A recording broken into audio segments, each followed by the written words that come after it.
মাননীয় প্রধানমন্ত্রী, আপনি আমাকে একটা ফ্যামিলি কার্ড দিয়েছেন। ফ্যামিলি কার্ডটা পেয়ে আমার অনেক উপকার হয়েছে, এজন্য আপনাকে অনেক ধন্যবাদ জানাচ্ছি।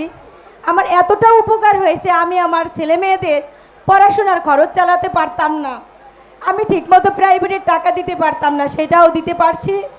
পাশাপাশি তারা অসুস্থ হলে তাদের ওষুধপত্রও দিতে পারছি।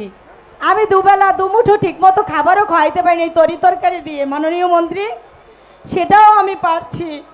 আপনি আমাদের ভোটের আগে একটা কথা বলছিলেন যে অসহায় আমাদের নারীদের পাশে আপনি দাঁড়িয়েছেন, যে বলছেন ফ্যামিলি কার্ড দেবেন।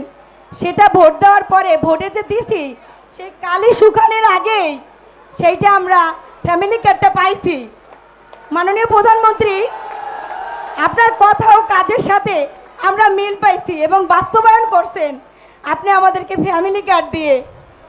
আর আমরা যে এতটা উপকৃত হয়েছে, আমাদের অসহায় পরিবারে আমরা কিছুটা হইলেও স্বাবলম্বীর দিকে যাব ইনশাল্লাহ। এই জন্য আল্লাহর দরবারে আপনার জন্য লাখো লাখো শুক্রিয়া।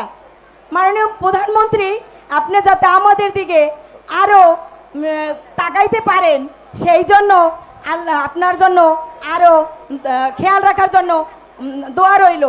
সাথে সাথে আমাদের মন্ত্রী তথ্য সম্প্রচার মন্ত্রী, তাকেও তার প্রতিও অনেক দোয়া রইল। মাননীয় প্রধানমন্ত্রী, বাংলাদেশের কোটি কোটি মানুষের মধ্যে সবার আগে আমরা ফ্যামিলি কার্ড পেয়েছি। ফ্যামিলি কার্ড পেয়ে আমরা সৌভাগ্যবান, সেজন্য আপনার কাছে অনেক কৃতজ্ঞতা। আর আপনি সবার দিকেই খেয়াল রাখবেন। ফ্যামিলি কার্ড পেয়ে আমরা অনেক খুশি।